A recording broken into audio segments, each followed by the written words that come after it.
こんにちは、こんばんは。はるけです。今回は FC プロオープンファイナルで使われていた選手たちを紹介していきたいなと思います。FC プロオープン優勝者が決定をしたそのファイナルですね、使われていた選手たち今回紹介をしていければなと思います。ファイナルのスカット制限に関してはですね、コインの総額っていうのは無制限という風なことになってます。もう誰でも使っていいよという風な感じですね。ただ選手に関して若干制限があります。スタメン11人の中4名はですね SBC の選手でないといけないという風な制限がこのファイナルでは課されていたという風なことになってます。 FC プロオープンのファイナルという風なことで本当に優勝をかけた戦いの中でですね現環境を目指す選手が分かるんじゃないかなという風に思います。それでは早速紹介をしていきます。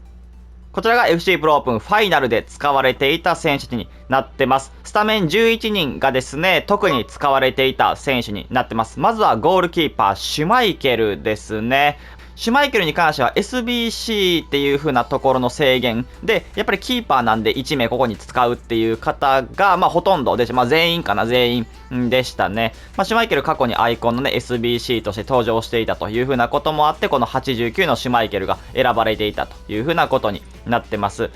キーパーはそこまで、フィールドプレイよりかはね、影響力が少ないという風なことで、シュマイケル使われていた方が多かったですね。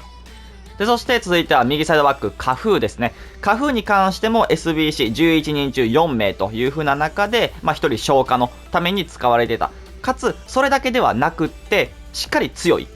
ちゃんとサイドバックとして相手の Y 選手等々を止めれるっていう風な力もありますので、強いかつ制限にもちゃんと消化してくれるっていうところでカフーが選ばれて、ましたね。カフーも91、ベースのね、アイコンの SBC があったので、非常に使っている方は多かったですね。まだまだやれそうな選手にはなってますね。で、そして、2センターバック、マルディーニ、そして TOTY、ファンダイクですね。マルディーニに関しても、皆さんもお察しの通りかと思うんですけれども、カフーだったりとか、シュマイケルと同様にアイコンの SBC として来ていたので、こちらも11人中4名の中に入っているというふうなことで、非常に使用率は高かった選手になります。ただ単なる SBC 選手というわけではなくって、やっぱりこの選手もですね、相手の強い前線を止めれる選手の一人として、選ばれたからこそ使っている選手が多かったなというふうに思います。逆足4でもありますし、守備能力しっかり、しながらですね、ペースもね、速い選手にはなりますので、こういう人もしっかり止めているシーンというのが何度かありましたね。で、相方のファンダイクに関しては、言わずもがなというか、TOTY も出ましたし、スカット制限、コインの制限もね、ない中で、もう全員、使ってました。もう使用率はもう 100% やったかなと思います。マルディーニとかはやっぱりいろんなスカットの状況でね、変わったとかするんですけれども、やっぱり相方、ダイクと誰かっていうところで、まずダイク、この TOTY のダイクっていうのが、もう 100% の使用率を誇って、ましたね。能力はさながらにですね、プレイサーブプラスもね、2つついたこの Y のダイクっていうところで、もうめちゃくちゃ強さを発揮してましたね。で、そして左サイドバックはアルフォンソ・デイビスですね。LB はデイビス。このフラッシュバックのデイビスがもうほぼほぼ使われて、ました。お気づきの方もおられるかもしれないんですけれども、スタメン11人中4名は SBC 選手という風なこのスカットの制限、はですね、このディフェンスライン、そしてまたキーパーでほとんどの方は、解消をされてました。やっぱりデイビスに関しても、もう TOTY と匹敵する実力を持っている選手になりますし、なんならデイビスを、攻撃参加させて、そこからチャンスメイクで点取ったりとかね、していたシーンもありましたので、本当に攻撃性能が高いサイドバックで、かつ守備もしっかりできるという、そんな選手になるので、本当に強いなと、改めてやっぱり思いますし、SBC っていう風なね、部分の解消で使用率高かったのかもしれないんですけれども、これまで FC プロオープンを追ってきた中で、LB っていうようなところで、サンダーストラックのデイビスとか使われてましたんで、デイビス自体は SBC でってよりもですね、やっぱり強さも、ちゃんとあるからこそこの人も使われていたのかなと思いますね。で、そして中盤3枚ですね。TOTY のデブライネ、そしてベリンガム、プテジャスと、この3名が使用率高かったかなと思います。特にですね、やっぱりデブライネとプテジャスに関してはもうほぼほぼ 100% になってましたね。デブに関してはやっぱりスキル逆足っていうのは素晴らしいですし、あとは今週のプラスがねついたっていうのも結構でかいなと思います。またトリベーラもついてますので、アウトカーブまた今週の遠目からのシュートっていうのもしっかり決めることができます。逆にそれを警戒すると、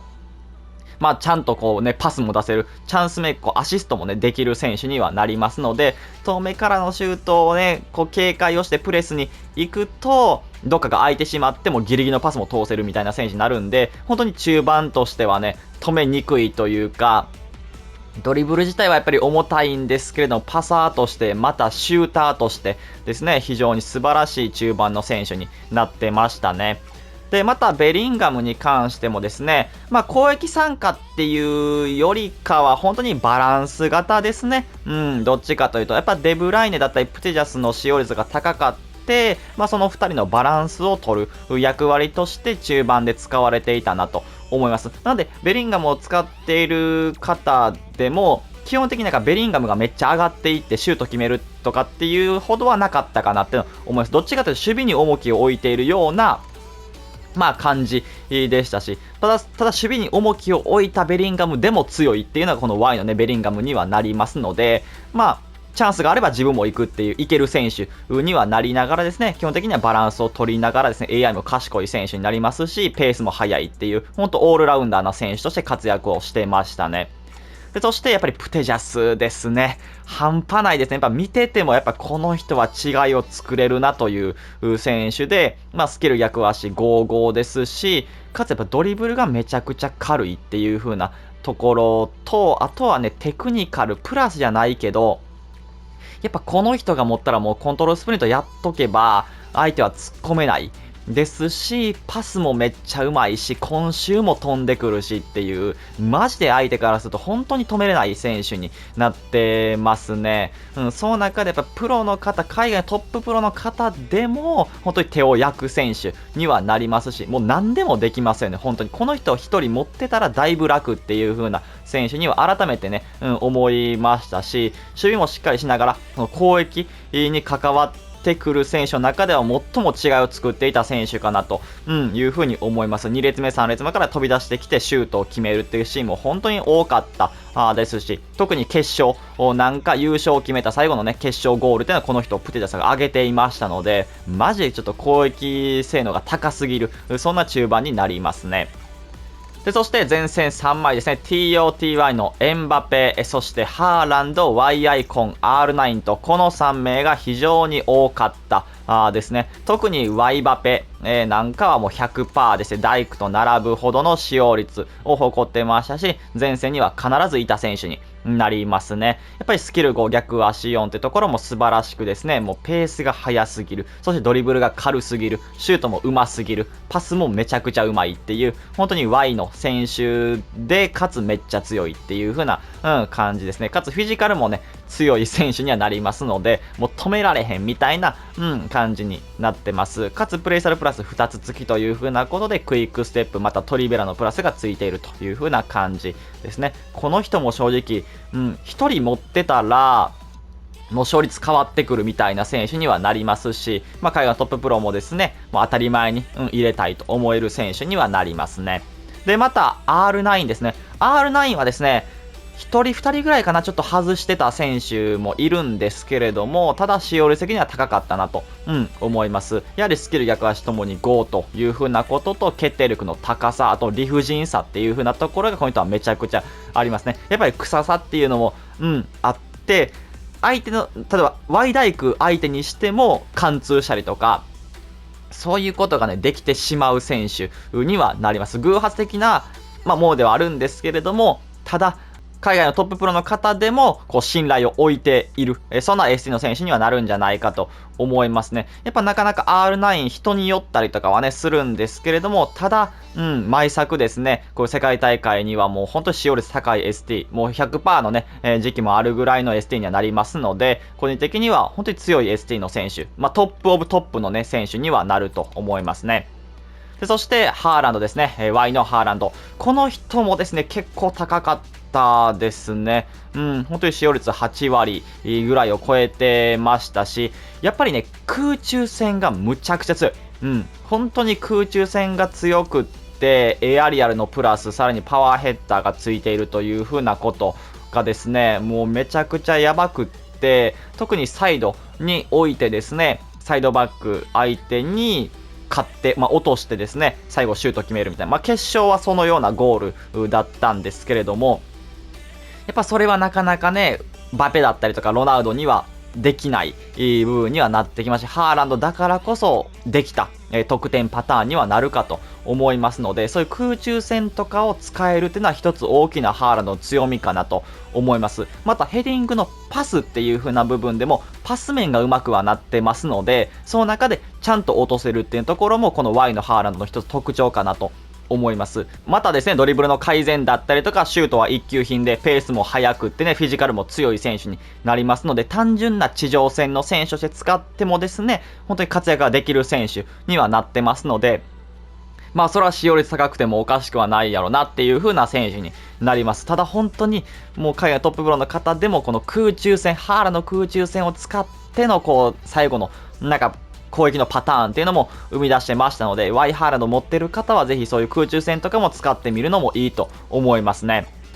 そしてついで使われていた選手たちを紹介していきたいなと思います。まずはキーパーですね。キーパーロリスですね。シュマイケルの次に、この人も結構使用率は高かったです。SBC という風なこともあって、でしょうけれども、その中でロリスが使われて、ました。なので、ほんとキーパーはロリスかシュマイケルかっていうところ、SBC のスカット制限の中で、この2人が、結構多かったですね。で、あとはルーベンですかね。マルディーニのところをルーベンで、Y のセンターバックコンビというふうなことで、ルーベンも活躍を、してましたし、マルディーニほどではなかったんですけれども、2人3人ぐらいかな。4割、3割4割ぐらい、使われていた選手になりまして、ベンチには全然いた選手にはなりますね。で、そして続いてフリットですね。こちらも SBC の選手というふうなことで、ウィンターワールドカードアイコンのフリットに、なります。特に優勝した方のスカットにはですね、このフリットをいましたし、単純にセンターバックで使ってました。ポジションチェンジ中盤に上げるとかっていうのではなくって、もう単純に2センターバックのね、大工の相方としてセンターバックとして活躍をしていて、最後ね、優勝したっていうようなことになりますので、こちら値段が高かった選手だと思うんですけれども、かなり強い選手にはなりますね。センターバックでももうやれるぞっていうようなことも証明をしていた、そんな大会になってましたね。で、そして続いてはテオですね。テオエルなんです。ただテオに関しては、デイビスとスタメン争いっていうよりかは、やっぱりデイビスをね、スタメンから外してしまうと SBC のね、制限がどうしてもね、ちょっと引っかかってはしまうので、スパサブデイビスが疲れてきた中でテオエルナンデスと変えるっていう風な途中交代がもう、ほぼかな、途中交代が多かった選手になります。ただしっかりピッチに出ていた、選手にはなりますので、かつこの人もめちゃくちゃ強いですね。攻撃性能もね、高い選手で、かつ守備もめっちゃ強いっていう選手になりますので、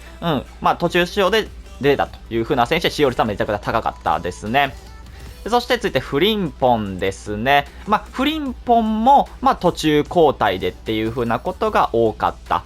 ですね。この人は Y の選手としてね、今作初めて、Y で選ばれてですね、めちゃくちゃ強い選手になりますし、速さっていうところと軽さっていうところも、サイドバックの選手は思えない使用感の良さになってますので、ベンチには入ってましたし、途中交代出る試合もありましたね。で、また、オナ・バトレですね。Y の女子選手になるんですけど、右サイドバック。この選手はフリンポンとはちょっと違って、途中交代出るっていうよりかは、カフーとしっかり変わってスタメンで出ていたという選手になります。やっぱバルサ女子でスペイン人なんで、ちゃんとプテジャスとケミもしっかり合わせることできますので、使用率高かったのかなというふうにも思います。この人もね、本当に違いが作れる選手になっていて、やっぱデイビスにも負けない攻撃性能がありますし、パスがね、うまかったりとかはします。軽さっていうのもある選手にはなるんで、左サイドバックをちょっと攻撃時上がらないにして、バトレの方が上がるっていう、そういうね、戦い方、戦術を取っていた方もおられました。非常にバトレもですね、この FC プロオープンファイナルで活躍をしていたサイドバックになるかというふうに思いますね。で、そして中盤はですね、ビエラですね。パトリック・ビエラ。ビエラこういう風にベリンガムと交代っっていう、よりかは、スタメンでっていうよりかは、途中交代で、この人も出ていた選手にはなりますね。やっぱ守備力めちゃくちゃ高い選手になりますし、人によってはですね、センターバックで交代みたいな、こともしていた方もおられましたし、センターバック起用っていう風な、こともされていた。ので、本当に海外のトッププロもですね、認めるほどの、中盤の中でトップクラスの守備力っていうのを誇っているなというふうに感じますね。で、またですね、中盤の選手としては、ブルーノですね、フラッシュバックのブルーノ、ベリンガムがいなくってブルーノっていう風な、ことが多かったかなと思います。この人も攻撃的な中盤、かつパスがね、めちゃくちゃうまいですし、本当にこの人も SBC っていう制限の中で、だからこそね、使われているのかもしれないんですけれども、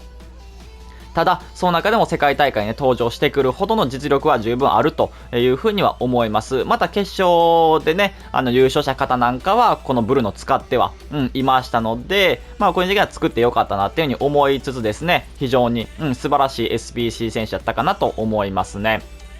でそして、あとは澤さんですね。澤誉。この人も、ベリンガムのところに、変わって SBC の選手だからっていうので、使われていたと思うんですけれども、ただ十分力が、